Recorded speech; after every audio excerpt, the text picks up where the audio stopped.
Hello, everyone. Welcome to the episode of Munro Live. I'm Chris Fox, low voltage systems lead engineer here at Munro. Today, with me on this podcast, we have Chris and Ryan from Zoox. So, thank you for joining us. Do you guys mind doing a quick introduction? Start with Ryan. What do you do with Zoox? Sure. I've been at Zoox almost 9 years now. I'm the director of our sensor engineering teams, as well as systems and safety for what we call advanced hardware engineering. Yeah, I'm Chris Stoffel, our Director of Industrial and Creative Design. I've been at Zoox a little over 8 years, so Ryan and I have quite the history together. And thank you very much for having us on today. We're really looking forward to chatting with you guys about all the cool things we're doing at Zoox. Okay, let's move into the sensor suite. What kind of sensors do you use? Where are they positioned in the vehicle?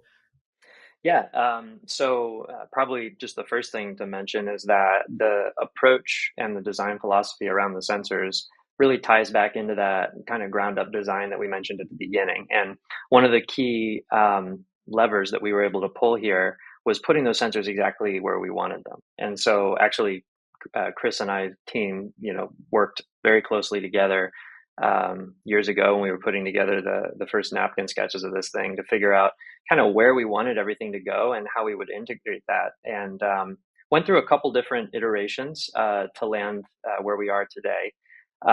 So as far as some of the design philosophies, it's all about redundancy and diversity. So I think those are two of the key words for us here. And what we mean by that on the redundancy side is we want, for example, if you have a camera, instead of just having one, you'd have two, right? And instead of one LiDAR, you'd have two. And so this idea of redundancy in the components, similar components, and basically getting that overlapping coverage around the vehicle to see the world around us so that if we lose one of those sensors, we're still good, right? And I think that's a really key tenet of that redundancy piece. And on the diversity piece, that's where you get into like, okay, I have a camera, but could I augment that by adding other types of sensors, by adding a LiDAR, a radar, and we'll go through some of those various sensors now. I will mention, Chris, I saw a really nice video that you had put together pretty recently, I think in the last couple of months, where you did kind of an in-depth look at the role of some of these sensors in ADAS. So probably a lot of this is pretty familiar, maybe to some of your viewers. But we'll talk about some of those technologies. So I mentioned cameras. So we do use color cameras, RGB. Think about mimicking like what your camera on your phone might see. A similar data product there. So we've got those around the vehicle. Some of the highlights of cameras, being able to see traffic light colors, for example, distinguishing red from green. It's actually a unique modality in that sense. It's the only type of sensor that can really tell us that state of the traffic light directly. Cameras also offer really high resolution, so being able to see finer details at longer distances, which is really helpful. Thinking about those highway driving use cases, right, where you're driving at high speeds, and even dense urban cases where you just want to be able to see further ahead with more detail. Recognizing attributes from pedestrians. Gestures, for example, facial expressions, all that kind of stuff, plays into the camera use case. So in addition to cameras, which I think we're all fairly familiar with, we've got some other types of sensors. So we have our LiDAR sensor, and this is a sensor that is an active sensor.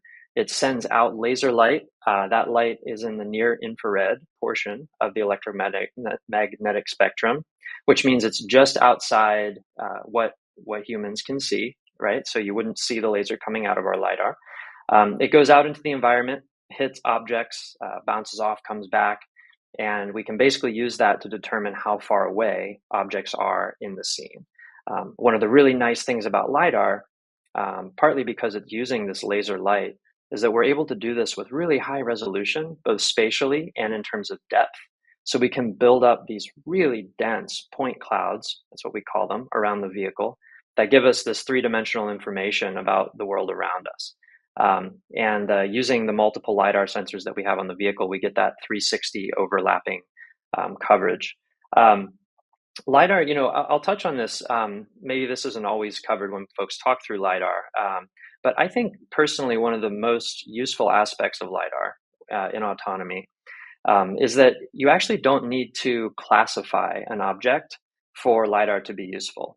And what I mean by that is in the AI, the jargon, that we kind of use around this classifying something is saying, not only have I detected a thing, but I know that that thing is a pedestrian or a vehicle or, something more specific. With Lidar, you actually don't need to go all the way to the classification step for it to be incredibly useful, because as a robotaxi, one of our fundamental tenets is not to hit stuff. And as long as a Lidar can tell you that something is there, it might not, you might not instantly know exactly what it is, although Lidar can do that. As long as you know something is there and how far away it is, you can not hit it, right? And so that's generally a great thing.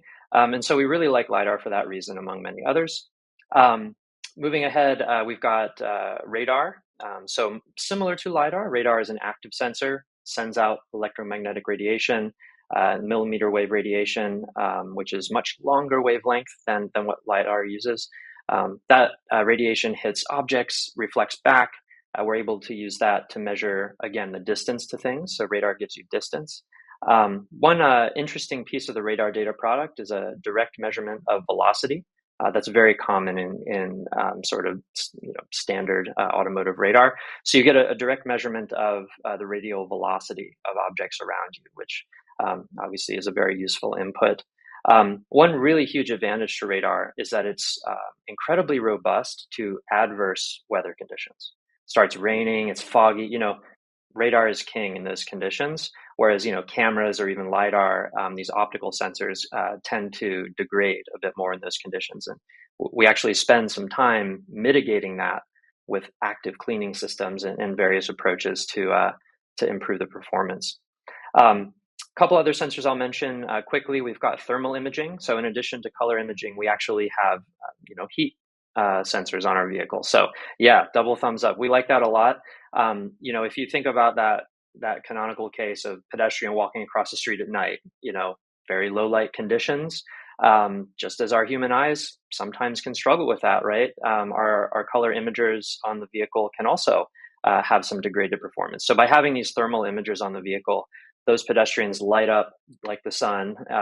Actually, that's ironic because the sun is quite dim in a thermal imager. But anyway, the pedestrians will light up very brightly in those images as they walk across the street, day or night, and that's a really nice tool for us.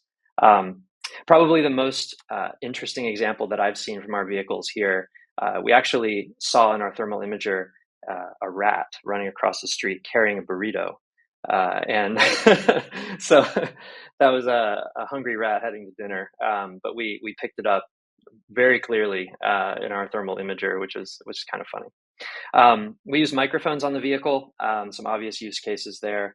So emergency vehicles are really exactly big one, right? So lights are great on emergency vehicles. You can't always see the lights, it turns out, right? And so obviously having the sirens and that signal is really important for us. And then in addition to that, we've got IMU and GPS sensors, IMU for positioning, measuring acceleration, and then GPS also for positioning and a sense of absolute global time, which is very useful to the robot. So yeah, quick summary there. And in terms of placement, we've got these 4 pods on the corners. You've probably seen them in our design. Again, Chris and I, our teams worked very closely on that one. And one of the nice things about those pods is that we're able to iterate pretty quickly on the sensors that are in those pods. So we intentionally design those pods in a way that, not only do they jut out to give us nice visibility around the vehicle, maybe jut is too harsh of a word, but anyway, they lean out a bit. Okay. Yeah, they look pretty good. but they lean out a bit. Yeah. Anyway, they provide that really great visibility, especially for the spinning lidar. But we can iterate quickly on the sensors in those pods, which lets us update technology and keep up with the state of the art. So lots of really nice things there in that aspect of the design. We've also got some long range cameras on the roof. We've got some fisheyes around the vehicle to give that nice wide angle perspective for short range sensing. Radar that are kind of hidden behind the fascia in various areas. So yeah, the vehicle's really stacked with sensors. Do you have any internal sensors to verify, like, hey, somebody's still in here? Or Yeah, we've got a interior camera. The camera is located kind of in the center of the roof bow and the roof there, and provides, it's almost a sort of a passenger uh, feature there that allows folks to interact a little more closely with our teleoperators if something were to go wrong, if they need to call home, that kind of thing. So we have that built in. Yeah, one story around I think the integration that we've done with sensor pods. We always had the idea of architecture around this 360-degree field of view, this quadrant design that was always foundational. But I will say, kind of the early ideas that we were thinking about with the architecture of where sensor placement was a little more integrated at first, and that was kind of the ideal design, and we didn't have good data to say if that was good or not. With our development fleet, basically our we have Toyota Highlanders with our sensor architecture on them that drive around. We were able to learn a lot more as we are kind of moving through that development of kind of AI in parallel with the vehicle. And I remember, very specifically when Ryan came to me one day, a little like hesitant to have this conversation, was saying like, Chris, we need to pull out some of these sensors. Like we really do. We're not seeing maybe the things that we want to see in certain situations now that we're driving more. And I think, having this vehicle again be ground up kind of gave us the opportunity to make a change very quickly. Within 3 months, we had gone to a pretty integrated architecture into the external architecture that you see today. And being able to do that has given us, again, we want to unblock our AI development and not hold that back whatsoever. And I think being able to have those teams in house, be able to still have this, looks like a designed element, on the vehicle, still doesn't look like a Band-Aid, is something key to having that finished product for riders. And to Ryan's point, we've even made continual updates to those sensor pods today with minor tweaks and changes based on what we're learning on the day-to-day basis from our development fleet. Are you allowed to mention the suppliers of those sensors at this point, or is that too early? We have one supplier that we've announced publicly, actually. We've announced our partnership with FLIR for our thermal camera. So that one we can disclose. For the other sensors, we can't mention them at this time. Okay. Can you elaborate a bit more on the AI? I keep bringing that one up. That seems to be a bit more unique in this field. Yeah, sure. Just in terms of kind of on the algorithmic software side of things. Yep. Um, my team basically provides a lot of the sensors from a hardware perspective, which is really where a lot of that funnel starts. So there's a data product from cameras, Lidar, radar. This data product flows into our compute system. That's where it's ingested and used by the algorithms, right? By the software that's written by our AI teams. In general, just talking broad strokes here, we implement Fusion at Zoox, which is pretty common, across the industry, pretty standard. There's different ways you can implement that, early stage, late stage Fusion. These are all things that we incorporate. We're, constantly looking at ways of using our sensor data more and more, through all the miles of, logs that we collect on public roads to solve, a number of scenarios that come up. But in general, we run algorithms on individual sensors, and then we fuse the outputs of those sensors, and we do like sort of all levels of fusion there to take advantage of the diversity that I mentioned earlier in the sensor suite. We want to make sure that Lidar data is complementing the camera data and the radar data and so forth.